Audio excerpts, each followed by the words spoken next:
I'm a complete beginner with walkie-talkies, but I'm going to walk you through my use of these for the past month to show that anyone can learn how to use these. There's a ton of different options out there for walkie-talkies. Walkie-talkie caters to the outdoor enthusiast. Walkie-talkie offers two different walkie-talkies. This is the mountain radio, and this is the 5-watt radio. There's a few things to consider when you're looking at which one of these to purchase.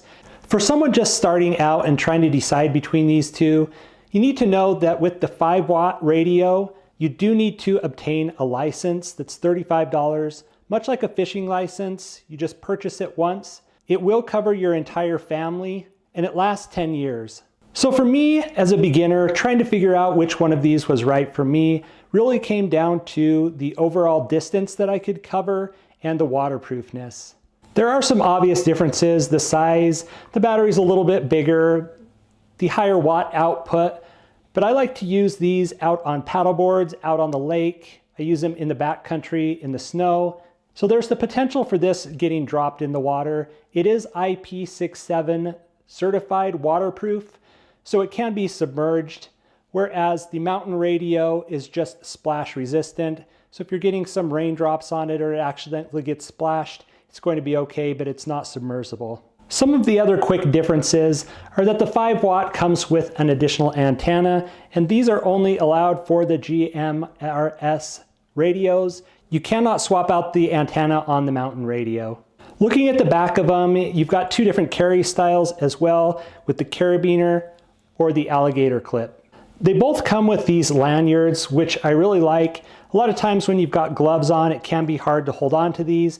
So making sure that you're not dropping it off the chairlift by connecting one of these is a nice feature. Both of them have replaceable batteries in the back. The mountain radio has just a protective rubber coating that can be removed. The 5-watt is actually attached.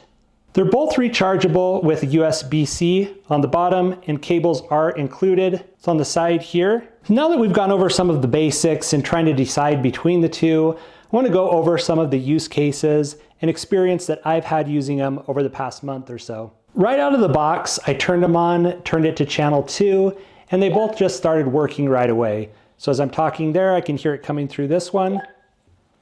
Or if I'm talking over on this, I can hear it coming through here. Pretty simple use, but you see a lot of different letters and symbols on here that I didn't really know what they were. You're going to want to pull out these cards that are included as a quick start guide that show the basics and what the symbols mean. I'll run through the features really quickly here on the mountain radio. You've got the push to talk button on the side here. You've got your volume up and down. You can also turn off and on the Roger beep by using the power button and holding down the push to talk button. You can change from high power to low power using the high volume button. And what that'll do is increase the power from 0.5 watt up to 2 watt on the mountain radio. So that's going to increase your range a little bit, but it's going to decrease your battery life. You've got the volume down button, and this is also used to go into privacy codes. I'll go over that a little bit more in a minute. And then up on top, you've got this little flipper and the power button. Flipper is how you change the channels. Pushing it forward, you can see it going up. Pushing it backwards, goes down. And holding it forward will put it in a lock mode. You can see the lock come on here. To turn that off, you just hold it forward again. And to go into scan mode, you push the flipper back, hold it down, and it goes into scan mode until it finds a channel with communication. Found some there, so it stopped. And then it continues scanning until it finds communication on any channel. Also helpful on the back of this card is the different frequencies listed out on the channels. You have 22 channels by default on here, but for ease of use on this one, there are additional channels above 22, and these are pre-selected with those privacy codes. This can be a little bit confusing when you're using both a 5-watt radio and the mountain radio, but I'll go over that in a minute. Because you can use the preset privacy codes on here, or you can set them manually on the default 1 through 22 channels. Moving over to the 5-watt radio, you've got a lot of the same features and buttons built in, but you have a few extras. So let me run through those. Up on the top here, you have a button for A/B channels. And what that does, it allows you to monitor 2 channels at the same time. I know this can be confusing, and that might be a reason for people to go with the easier to use mountain radio.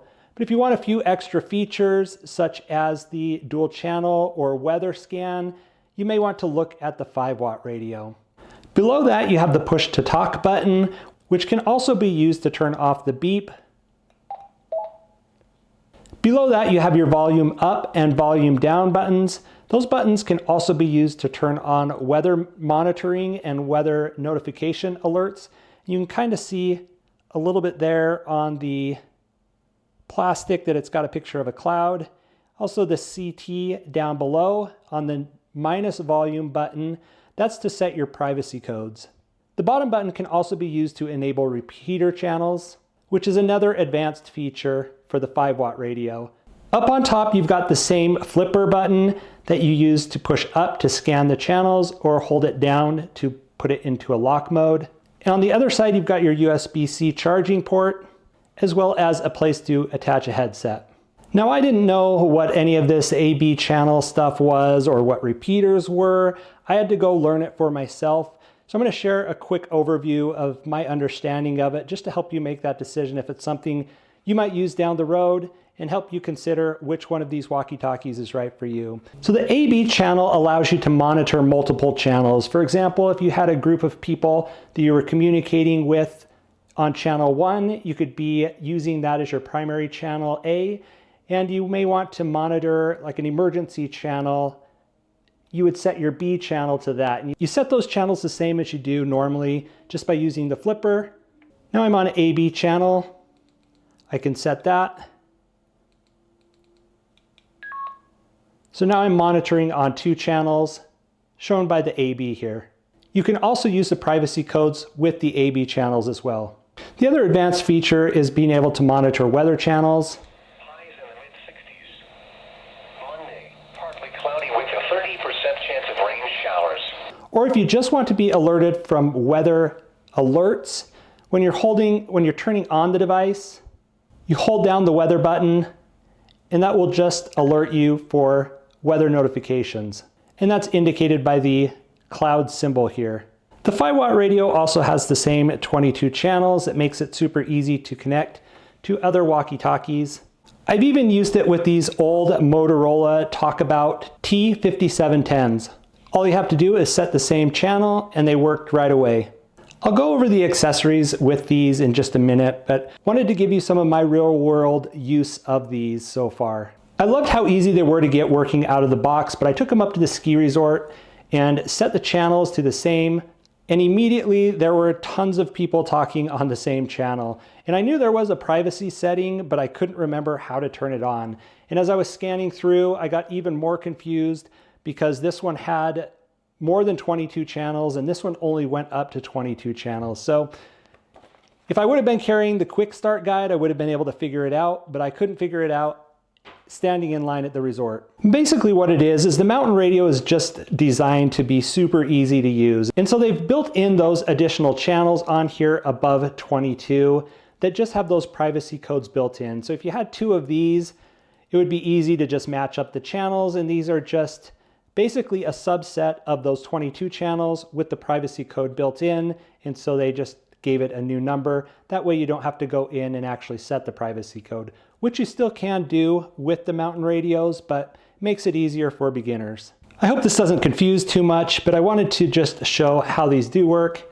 So I've got this one on channel 128, which is one of those pre-built in, and I looked up the frequency for it, and it matched channel 18 over on the 5-watt with the privacy code of 38. So those are actually the same frequency, just to show that the additional numbers on the mountain radio are really just a subset of those privacy codes that are built in.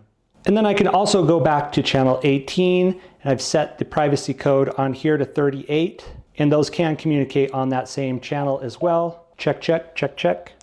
So it's a little bit confusing out of the box. I'm glad I figured that out. Most people might not run into that issue if they're not using the mountain radio with the 5-watt radio. So if you're looking to choose between these two walkie-talkies, I think the basics for me come down to ease of use and the waterproofness. They are a little bit different in size, but I wouldn't count that in terms of decision making for me.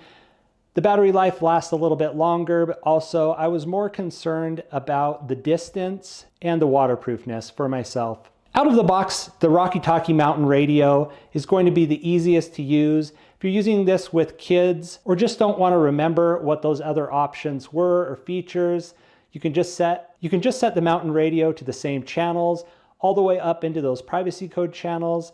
You're likely not going to have any interference. If you're using these in a crowded place, like an amusement park, or even on something like a cruise ship where you're not going to have cell phone reception, you can use these walkie-talkies to communicate with your party. If you're someone who wants to get a little bit more out of their walkie-talkie, you may want to look at the 5-watt. You're going to spend a little bit more money, but you're going to get a bigger battery life. You're going to have the built-in weather channel.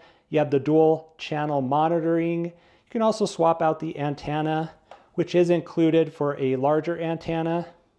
Helps boost the range just a little bit more. Keep in mind you do have to register with that license, which is super easy to do. It took me about 20 minutes. You pay your $35 and you've got that license for the next 10 years.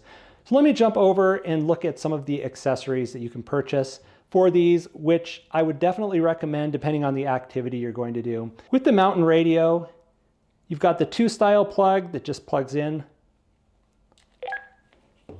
And it makes it super easy to then push to talk. When I'm at the resort or out skiing, I prefer using these remotes. The buttons are much easier to push with gloves on, and I can put this right up next to my face, clip it on a backpack here, easily communicate with that button. I can then just put this in the top of my bag and run the cable over my shoulder. The hand-free mic on the 5-watt is different. It isn't compatible with the mountain radios, but it does attach the same way on the side here, and has the same gator clip on the back, as well as that bigger button that's easier to push. I found that any activity I'm going to be wearing a backpack with, I prefer to have this right up next to my shoulder. I'll even clip it on the top of my coat to have it right next to my face so I can easily communicate. The one downside to this mic is you do not have any volume control. You do have the volume control on the mic for the 5-watt, and that can come in handy, if you're standing in line at a ski resort, you want to turn it down. You don't have to dig through your pack to pull out the walkie-talkie to turn the volume down on the side.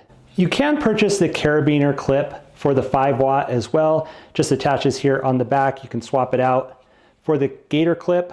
However, you can't put a gator clip on the back of the mountain radio. There's a lot of technical advice out there on these different radios that go through all the different details, but I really wanted to cover these from a beginner point of view as I was just learning how to use these and wanted to give my opinion from a beginner's point of view on which one of these might be right for you. I've been using these for a while now, and it's just surprising how frequently you reach for them when cell phones aren't as convenient to use or you might not have cell phone access. I love that these are USB-C rechargeable. I can charge them easily in my vehicle, whereas some of the other walkie-talkies out there, you have to have a cradle just to charge them. They are a little bit more expensive than some of the other options out there, but they're designed to be a lot more rugged. So I feel a lot safer taking these out on a motorcycle, mountain biking, especially with this added carabiner leash that I can attach to it just to make sure I'm not going to drop it. If you're considering purchasing either of these, I'll leave links to them down below. If you're a beginner and you're trying to make a decision between these and have any questions, leave them down in the comments. I'll do my best to answer all of those as well. I know this was a little bit long. I hope you found it helpful. If you did, please give the video a thumbs up. We're posting videos about gear review all the time. If you find this stuff interesting or just like learning about new gear, be sure to subscribe to the channel.